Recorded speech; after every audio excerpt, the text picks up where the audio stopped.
I'm thankful that we can afford to just live off of one income. We have accelerated our payoffs so much. We've reduced our balance by $220,000 starting in July of 2023. I realized I am burnt out from work.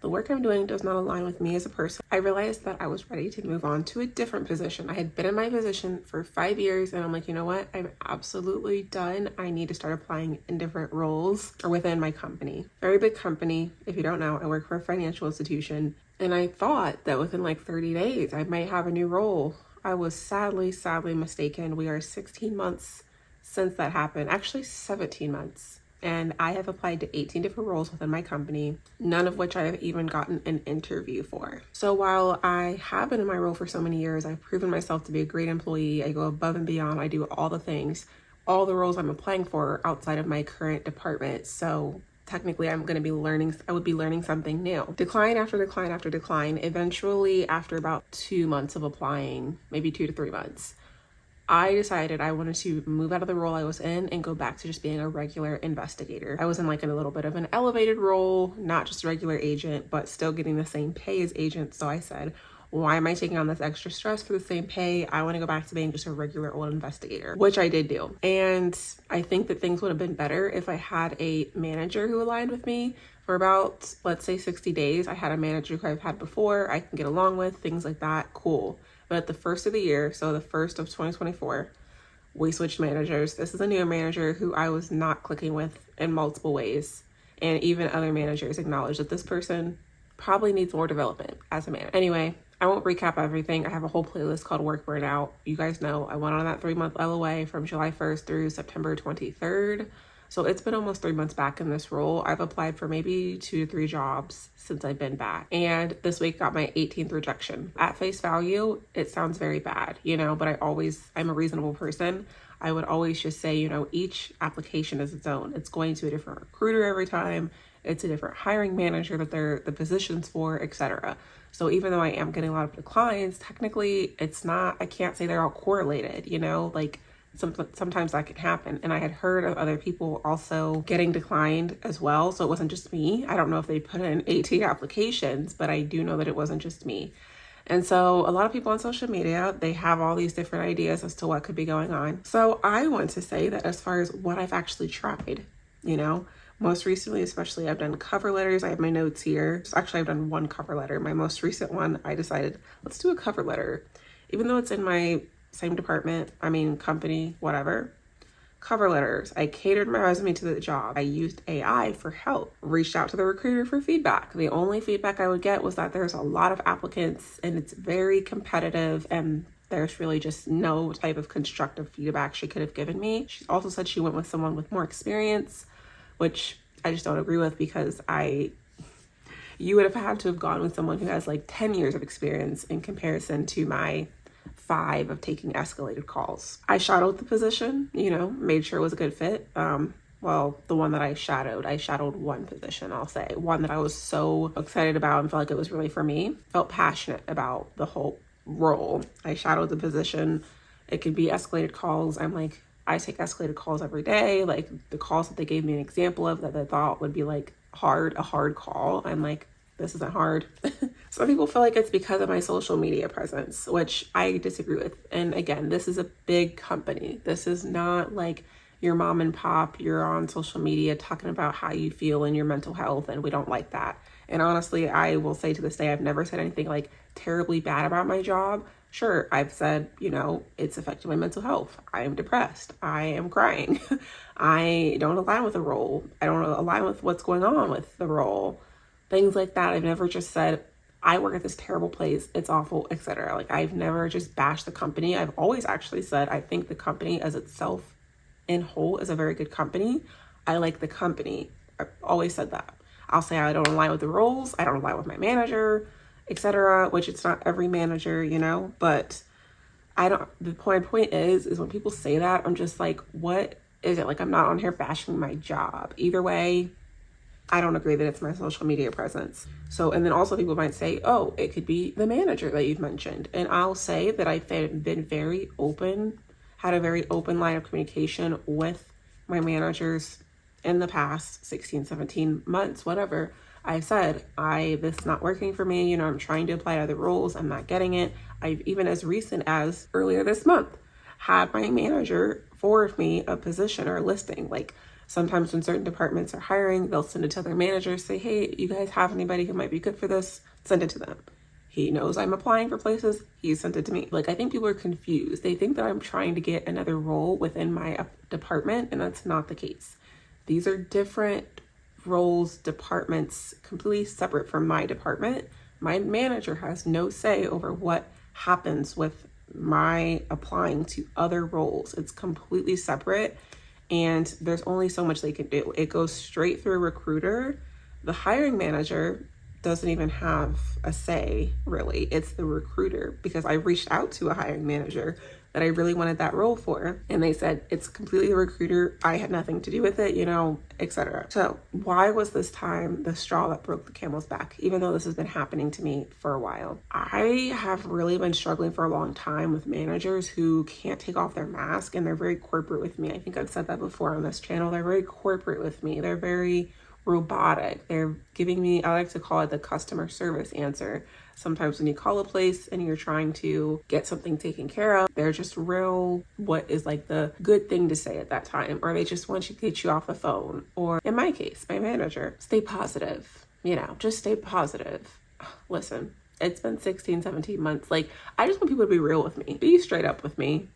Don't tell me to be positive. It's been over a year. I've taken a mental health leave of absence. It's been so bad that when I go to a doctor, they agree I'm screwed. Like, you need help.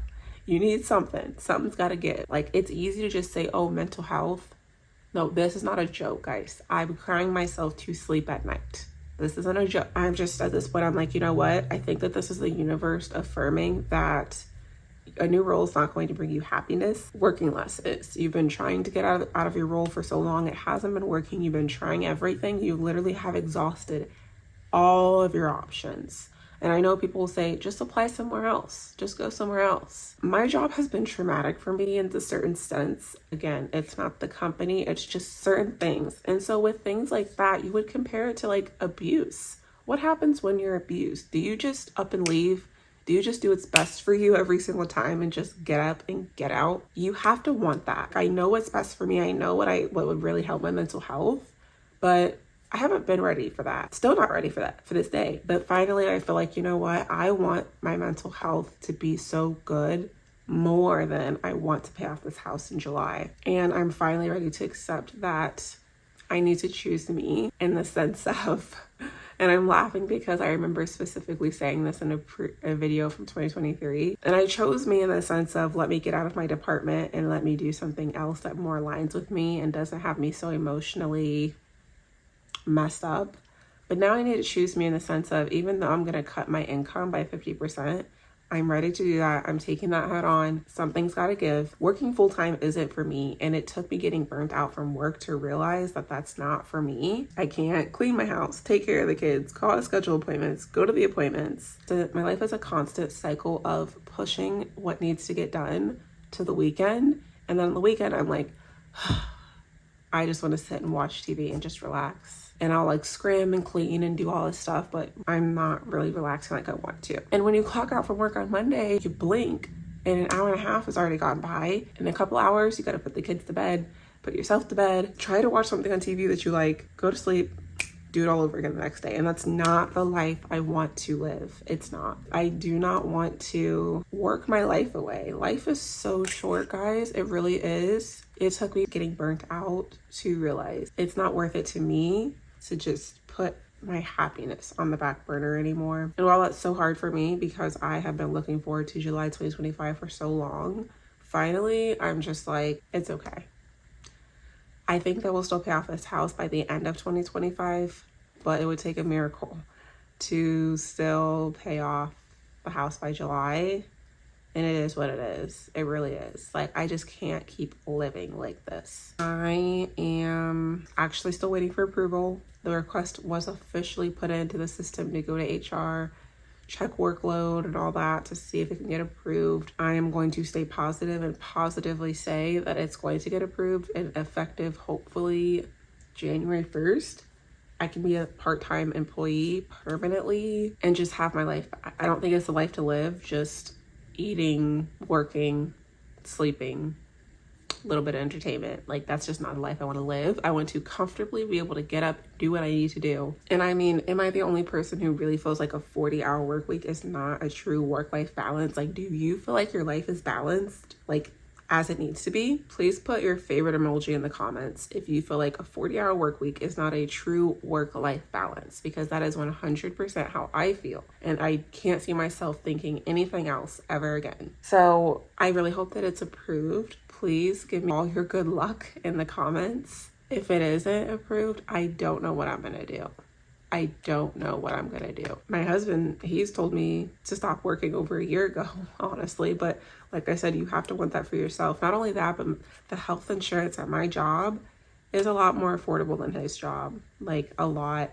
I have to look how much it is. I can't remember if it's $400 bi-weekly for the whole family or if it was $400 a month. I really hope it's $400 a month because yeah. And then mine is for 2025, we're going to be paying $120 bi-weekly, which is very affordable. So it's just like, I think about that. Health insurance is something that everybody needs, because if not, you're really just taking a gamble on medical debt. Imagine something astronomical happens to you and you do not have health insurance, you're screwed, period. Health insurance obviously is very important. A lot of people do base their job selections off of health insurance in this country, and I cannot blame them. Some people don't have to pay for health insurance, which is mind-blowing, but those same people don't want to ever leave that job because that's so incredibly rare. Another thing that I'm really just like really sick of with my job, obviously my mental health, I need to make boundaries. So boundaries that I wanted to do was I want to go to work, clock in, do my job, and clock out. And in my department, they want to focus so much on engagement and having the employees have a little bit of time away from work. I just want to work. We already have this monthly game that they want us to like play, that they orchestrate once a month. I already was like, I don't want to participate. Then they want to put it on your monthly review, whether or not you're engaged and all this crap. And then so many meetings we have. The thing is, I've now been in my role for going on 7 years. I started in 2018. We're almost in 2025. I know my role and my job like the back of my hand, y'all. I know it. I don't need those reminders. I don't need those meetings where it's like, hey, let's do this. I'm not the type that suddenly I forget my job. There's so many people in my department that really need that attention, but they want to put it for the whole team. And I'm bored and you're wasting my time. That's how it feels like in these meetings. Time feels wasted. And I don't want to sit here and sit in this meeting. And I don't want to sit here and hear people yap about stuff that we all should know. We've all been in our role for a while. And that is aggravating. Now they want to add another engagement game, another one. So twice a month. And I know that doesn't seem like a lot, but it's like there's only 4 weeks in a month. We already have one meeting that we do every single week. Okay. We have like 2 meetings every week. And now you want to put in a game. Out of the 4 weeks we have a game for 50% of the weeks, 50% of the month, basically. 50% of that week, the weeks, playing games. And I'm like, listen, I literally communicated with my manager. I said, I am feeling overwhelmed by how filled up our calendar is getting with all these meetings and games. Do I have to participate? Can I opt out of this? Talks about our monthly review. Oh, if you don't do it, it's going to be in your monthly review that you didn't participate. Oh, gosh. So it's just like, dude, I'm trying to go to work, do my job, and clock out. What job that someone has do you know that the employee wants to come to work, and that's it, and it's a problem? I'm over it. Another benefit of me working part-time and hopefully just working 20 hours a week, 4 hours a day, they usually schedule these meetings outside of the hours that I want to work. So count me out, for real. I need this. I do. I can see my life just like how it was when I was on leave. It was amazing. I mean, there was that underlying anxiety because of me feeling rushed to get a therapist per my doctor's request, or me feeling like time was ticking, because it was that underlying anxiety that you have to go back soon and face the music. That was really the only stressors I really had. now it's like, I feel like I'm getting back to where I was right before I went on leave. And I think that working at least 20 hours a week would change a lot for me. So working less, this is my compromise. This is my trade-off. No, I don't want to quit my job. Call me too safe. I like that. Health insurance for my family. I wouldn't mind, that match that I'm getting. And yes, there's plenty of other benefits, but mainly what comes to mind when it really comes down to the bare bones and can I quit my job or can I not? I think of the cost of this health insurance. If I quit my job, not only would we lose my income entirely, but then the cost of health insurance going up so significantly is not something I want to sign up for. So if push came to shove, obviously I'm thankful that we can afford to just live off of one income. I don't prefer it. Another thing, I'm so thankful with this mortgage that we have accelerated our payoff so much that we're at such a good place. And I know a lot of people say, oh, don't pay off your house because of whatever reason they come up with, that it doesn't make sense to them and they want to tell me what to do with my money. But at the end of the day, once this house is paid off, we won't have a mortgage payment. If we want to be a one income family at that point, we don't have to pay for a mortgage. Like, that's our biggest item that we have to pay for every month is our mortgage, even though it's still fairly affordable. That's gone. Like, I can actually feel more comfortable not working if it came to that. And that's what we're working towards. But at the end of the day, right now, with how it stands today, our balance just updated. Our mortgage is at $36,000 right now, expecting it for it to be closer to $33,000 by the end of the month / end of the year. Our monthly interest is less than $100 per month for the rest of this loan until it's paid off.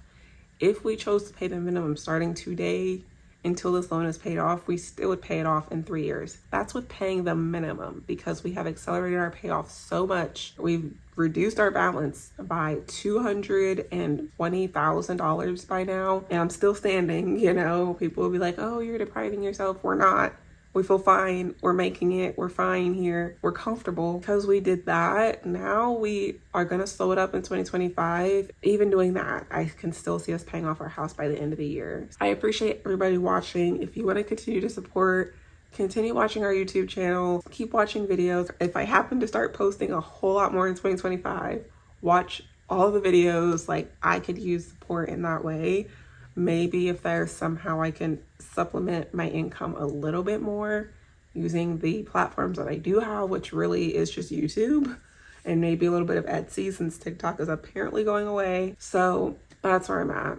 It's scary, but I'm so ready to just live my life comfortably, not constantly in fight or flight mode, like in survival mode, just doing the things that I need to do day to day because this isn't it. So absolutely, please like the video, please comment, let me know what you guys think, what you would do if for some reason part-time wasn't approved. How would you proceed, especially with knowing the health insurance and how much it could go up? Tell me what you guys would do. Subscribe if you're new. You're probably going to be seeing a lot more of me on here.